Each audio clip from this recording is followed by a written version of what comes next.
Well, this is our last session of Genesis, and hope you had fun. I know we've covered quite a bit of information, but so much more can be shared. So hopefully the commentary and all your reading so far up to this point was beneficial. I mentioned last session on 313, slide 313 through 316, you have Beni Hassan, tomb, entrances, and some of the remains, weaponry, and whatnot on 316. A few highlights on Genesis 41. In this chapter, we see a 14-year forecast in the life of Joseph. The various strange dreams of Pharaoh are interpreted by Joseph, who was called to interpret them. The dreams meant that Egypt, again, would face a very severe famine, or famines, plural, some would say. Ultimately, you see God's sovereignty at work here. He used Joseph to take care of business, including him being reunited with his family and, of course, elevating Joseph to a very high position. He is therefore, quote-unquote, protected. In the life of Joseph, we must remember God's ways are not our ways.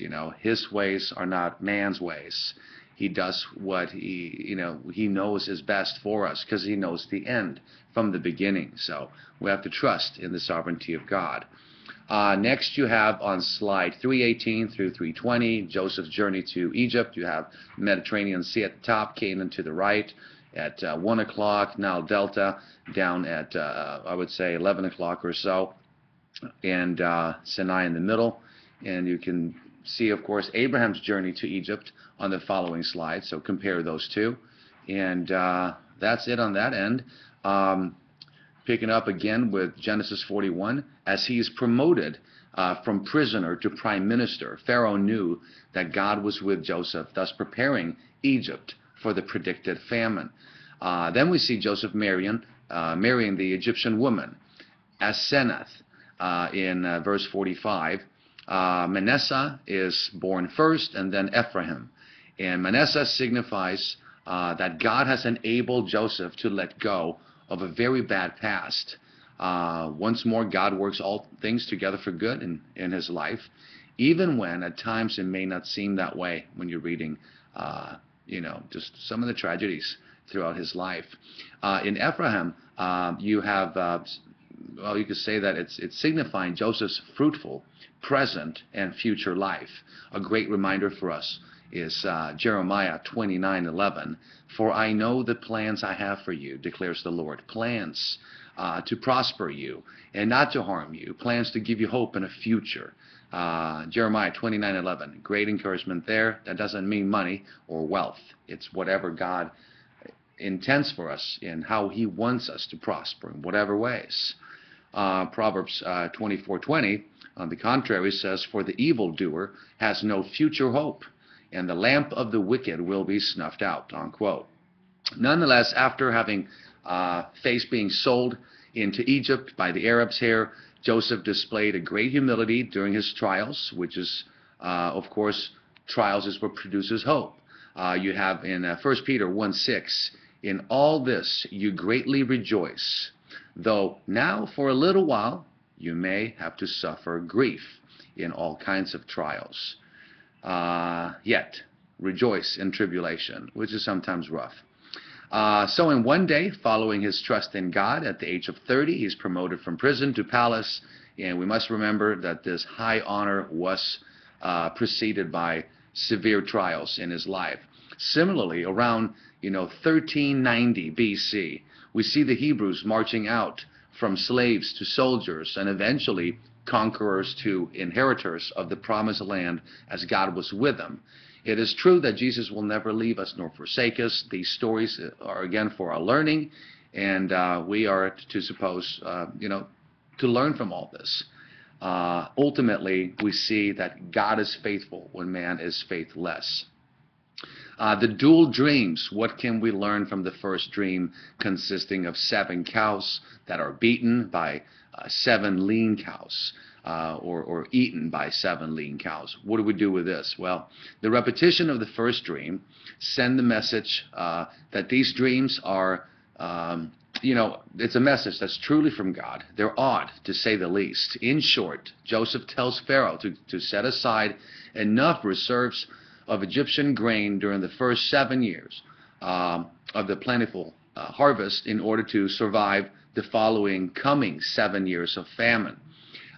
Concerning Jacob's future part of the dream, you can compare Daniel 2 and Daniel 7. And both dreams have to do with the number 7, the number of completion. God rested anthropomorphically. He doesn't get tired, but he rested on the 7th day, and so on. Something good and healthy is about to be overcome by something unhealthy. God again is at work. First, there must be 7 years between the end of chapter 41 and 42, because there is now the reality of the famine. What is Joseph's strategy at this point concerning his brothers? Well, he first presents himself as a stranger, and then he speaks harshly to them. He accuses them of being spies. He repeats the accusation. He tests their integrity. After all, he himself was sold. He thus insists to leave one brother with him, holding Simeon hostage, as the others go back to Canaan, to bring back his youngest brother, Benjamin. The money they gave him for the grain, he secretly slipped into the sacks, one of their sacks, making it appear that they had stolen something. Now we got the accusation that they're thieves. He truly made it difficult as he could for his brothers. Some argue that Joseph is quite vindictive, and he's savoring these moments. Others point out that he's simply testing his brothers in verse 15. Once again, have they changed since he last saw them? That's probably what he's up to here. Have they changed? And so on. What did his brothers? Why did they not recognize him? Well, it's been some 20 years since he last saw them, and Joseph now has an Egyptian look. The Egyptians were clean cut in comparison to the Hebrews. In fact, even the Pharaoh's beard, his beard was fake. So clean cut versus the ancient Hebrews. Genesis 42, just like his dream, we see his brothers now bowing to him. Remember, that's what he says. You will bow to me, and that's being fulfilled here. The context is one of majesty, and not some younger brother seeking self-exaltation here. God knew the future of Joseph's life just like God knows your future. So again, now they're bowing. The backstory is you go back to Jacob now in Canaan. Due to the famine in Canaan, Jacob sends his sons to Egypt to buy food and have plenty of grain. In turn, as they bow to him, they do not recognize him. But he knows, of course, who they are. It's no wonder that Jacob insists in sending Benjamin to Egypt. After all, he's already lost Joseph. Not knowing the whole story, in Jacob's mind, Benjamin is the only son left from Rachel. Yet, as we shall see, Benjamin ends up going. Despite Joseph treating his brother so roughly, or seemingly unkind, if you will, he still cares for them and equipped them well for their journey back to Canaan. He is most likely wondering, to what degree his brothers will miss him. Interesting story for sure. Despite their sins against him and God, he loves them, and he has obviously missed them greatly. So their reconciliation is one of the most emotionally loaded and touching stories that I think that we have in the entire Bible.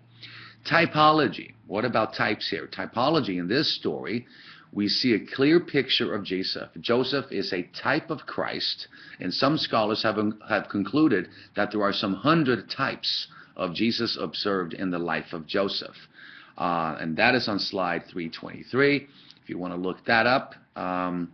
Just like his sinful brothers, having done much harm to him and lied to his father about his apparent death, in like manner, lost sinful man has the opportunity to be reconciled to God through the work of salvation, promising immortality to those who place their faith and trust in Christ. So, few examples there of the typology we see in the life of Joseph. reflecting what Christ did for us. We also see a huge dependence on Joseph. He could have refused to provide grain. He could have refused to bring back his family into the safe fold, if you will, of Egypt. He could have had them killed in Egypt. He could have sent a gang of Egyptians to pick up his father and Benjamin and had the rest of them die, in the famine. Yet he reached out fully seeking to be reunited with his family. All right, Genesis 43, Joseph is so overwhelmed emotionally in seeing Benjamin that he seeks to be alone. He's sort of like in the room and, excuse me, and he walks into the next room or behind a wall, something like that, and he's weeping. Thousands of emotions and thoughts must have filled his mind up to this point. They're not recognizing him. And having been abandoned, by his own family, his own brothers, and then sold, this is utter betrayal, resulting in losing contact with his father for 2 decades.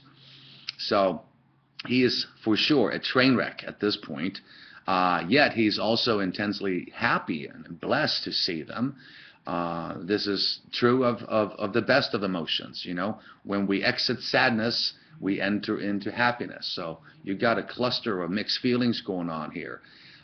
We see in this the prodigal son, in a sense, in marriage, from painful pregnancy to delivery and in salvation, having left the old world and entering into a personal relationship with the Lord, promising blessing, continual forgiveness, and, a most blissful afterlife, never to be separated from God.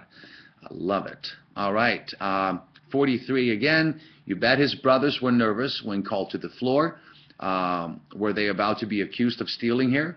How did you get that stuff in your sacks, right? Who put it there?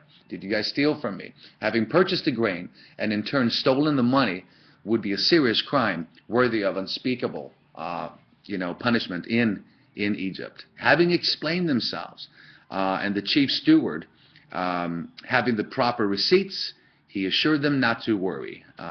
Yet they must be really confused at this point. What's really going on? Then Simeon is released from prison, having been kept hostage, and how he joins in the preparation for the party. It's interesting to note that they came from Canaan, facing famine and the soon-to-set-in starvation. Within a flash, their circumstances changed, from Canaan to being seated at the Egyptian banquet right now with their brother, who is the prime minister, second in command to Pharaoh. It's pretty great news. So the same is true of us. We are vagabonds in the here and now. We're not of this world, like the bumper sticker. Yet we will sit down in the great supper of the Lamb with Christ in the afterlife. We were born with nothing, and we will die with nothing, except for one great gift: salvation. That's one thing we can take with us. Okay, Genesis 44. Once more, Joseph's brothers are about to head back to Canaan. This time, Joseph placed a silver cup in Benjamin's personal basket, a very shrewd act, because now he can accuse Benjamin for taking it without asking, and thus keep him as a slave, making him more of a servant. Why? To spend time with him. He loves Benjamin. Yet we see Judah taking the place of Benjamin. It would literally kill Jacob back home if Benjamin did not return, right? So Joseph knows that Canaan is about to face some serious troubles. So he understands that the brothers must return. But for Joseph, there's no need to send back his younger brother. After all, they're coming back again with Isaac. So, of course, as Jacob's stewards stopped the brothers finding the cup, the desperate Judah wanted to take Benjamin's place. The lesson here is manifold, but for now, notice the change in Judah from his earlier days. He was ruthless and sold his brother for a profit while breaking his father's heart in chapter 37. In 38, he deceives and is morally out of line, sleeping with what they thought was a prostitute. Intentions do matter here. Yet all the while, God was working in his heart, preparing him for great things. In turn, Judah becomes the surety for brother Benjamin in chapter 43, and then 44, he literally pours his heart for intercession purposes in order to spare his father more headache. Most interestingly, he was part of selling Joseph into slavery. Now he himself is a temporary slave in the same country. Comes around, goes around. This, of course, made huge amends for his past involvement of selling Joseph. Okay, 45. Here you have at age 37 or 39, Joseph makes himself known. Lots of emotions again. Joseph could not control himself anymore. Who could? So he orders all the Egyptian attendees out of the room and weeps out loud. Everyone outside the door can hear it. They're wondering, why is he weeping? Finally, he removes his disguise and discloses his identity. I am your brother Joseph. Backstory here, earlier in chapter 42, verse 23, Joseph was using an interpreter so they wouldn't recognize him. In Isaiah, in Genesis 45, verse 12, he says, "It is really I who am speaking to you." Imagine their shock, having used an interpreter before, speaking fluent Egyptian. So, the first thing he wants to know is whether his father is still alive. It's interesting that for some reason he was not able to pose this question before. Only now, once he's revealed himself. He could have asked about the father before via the interpreter in this manner, but he didn't. It would most likely have blown his cover if he did. So that's what some people speculate. But since this is the first question popping out of his mouth, it reveals his love for his dad and indicates that it's something that was burning, in his mind. Is he alive? How is he? As he reveals himself, his brothers are, of course, terrified. Why? Well, he's not the average vagabond Jew at this point. He's highly seated in the Egyptian empire, and Joseph's most important statement in this entire chapter is, do not be angry with yourselves for selling me here, because it was to save lives that God sent me ahead of you. Verse 45, verse 5. He promised them a place in the fertile region of Goshen. That would be east part of the Nile River. In order to get the family back as soon as possible, he tells his brothers to stop arguing and launching accusations that are now in the past. Get over it. Let's move on. So a new era has begun for this newly reunited family. In 46, we see Jacob's move from Canaan, Israel, to Egypt between chapters 46, verse 1 and 47, verse 12. On their way to Egypt, they stopped to worship the Lord at Beersheba, the historical place of Isaac, the very place where God told Abraham in chapter 21, verse 31 through 22, go to the hillside of Mount Moriah and carry out Genesis 22. We already talked about that. This is also the same place where God appeared to Isaac in Genesis 26, verse 23 and 24. Now God appears to Jacob in order to encourage the old man. This is the last of the 7 appearances to Jacob. The problem, is there a problem here? Well, the promise in 46, verse 4, that he would seem to return to Canaan and die there is solved in 2 ways. Number 1, if you caught this reading it, Jacob's body was brought back into Canaan for proper burial. Number 2, more profound is the fact that the people of Isaac, the descendant Jews, would be back in the land during Joshua's time. So that's on slide 328. Then you have, the words in verse 4. And Joseph's own hand will close your eyes. According to Atkinson here, he says, quote, Joseph would close his father's eyes at the time of his death. Joseph would be with him when he died. And notice the personal promise graciously made to Jacob, which would compensate him for the long years of sorrow and mourning for Joseph. God cares for the personal needs of his servants, unquote. On the way back to Egypt, we already mentioned they went to stop at Beersheba to worship the Lord. You have various promises there. And I'm going to jump on to 3:30, Genesis 47.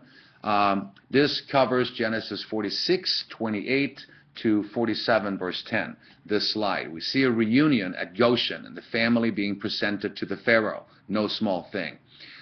Due to the shepherds being deemed detestable, shepherds were sort of detestable and gross to the Egyptians, they had to reside in Goshen. But again, it wasn't a bad place. It was fertile land, perfect to tend sheep, and it was close to the Nile River. Um, as the famine hits the land now, God's wisdom is at work in Joseph. He provides each inhabitant a seed to plant. In turn, 1/5, which would be only 20%, would go to the Pharaoh, and they would keep the rest.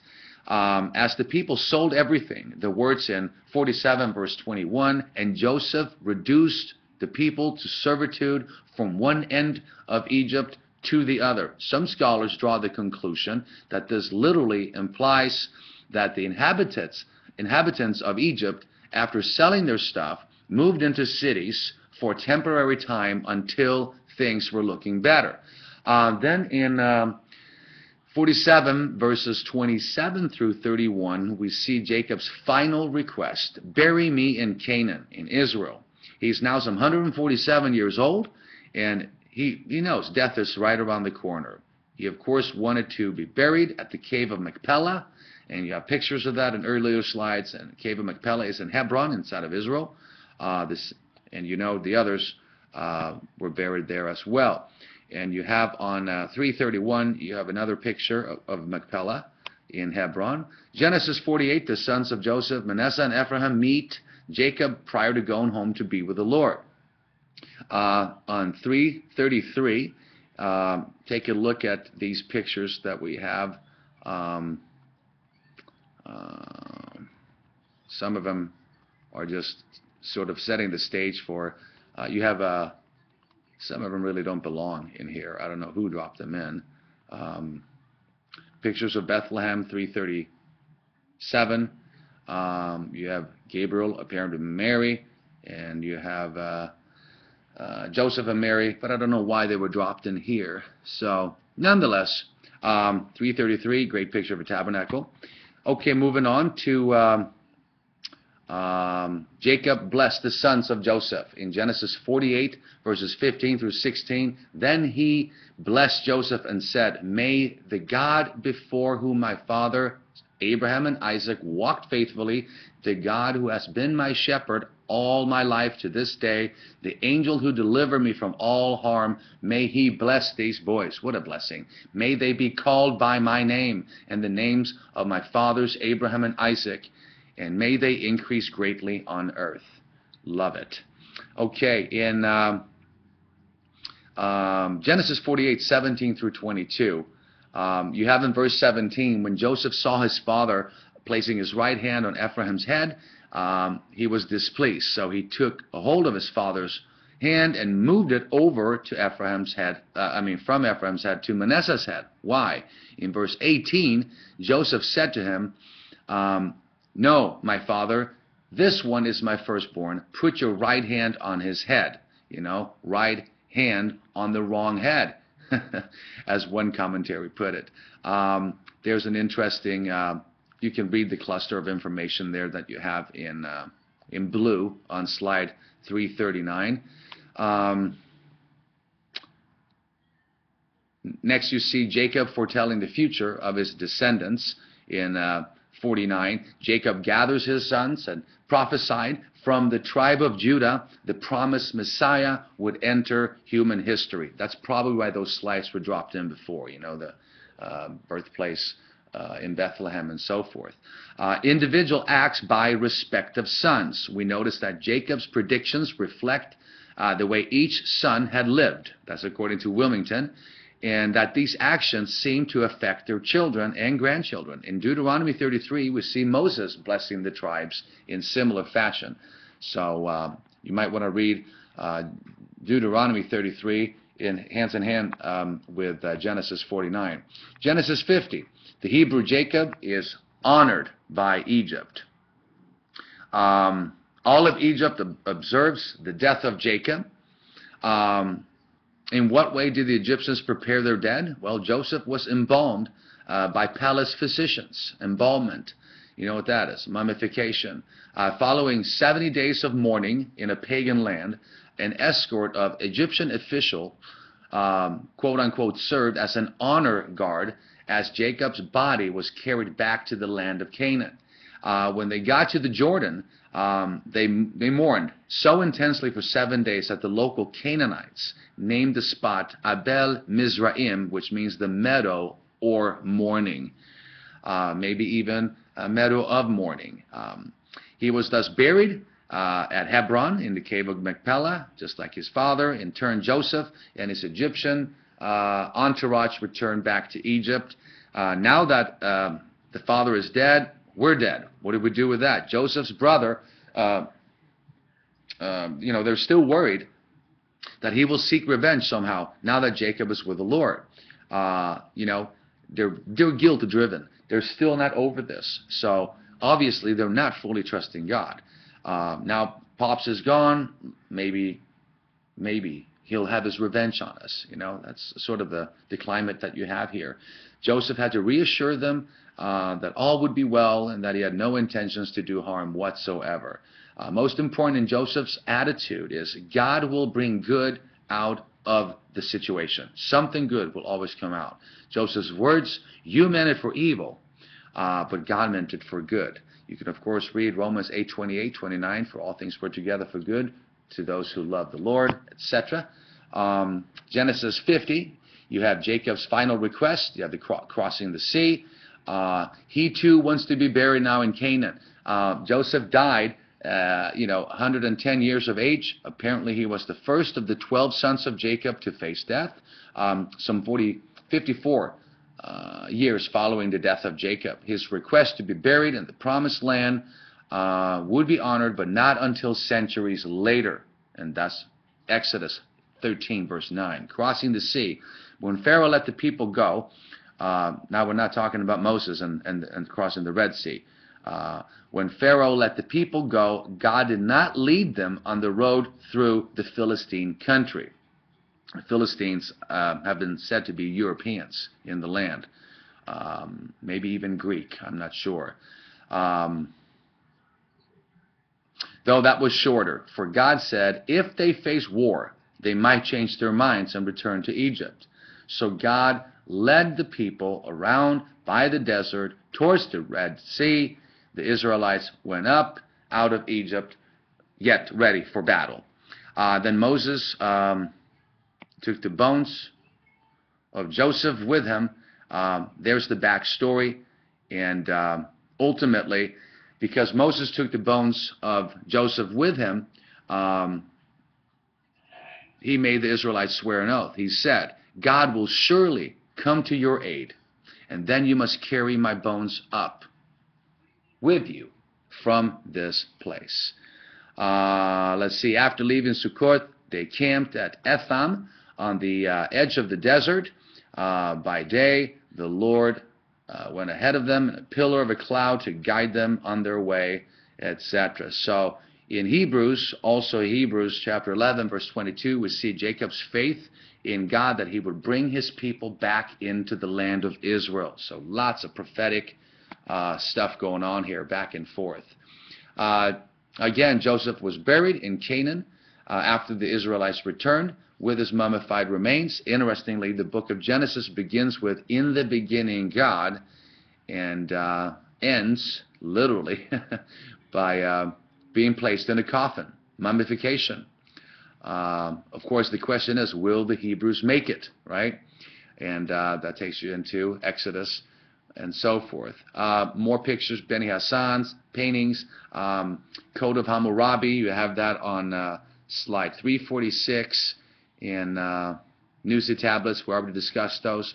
But nonetheless, it's been a blessing teaching this course. I know, again, we could have said a lot more, but really it's just a survey, an introduction to Genesis. So we covered a lot of ground in some areas, but in others, not so much.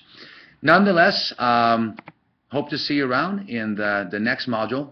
We got ethics and philosophy coming up. Meanwhile, get your papers in, and if you need, you don't need extra credit. You guys have A's already, but if you have any special requests where you need a little more time to upload papers, just send me an email, and I'll make sure that that happens. All right.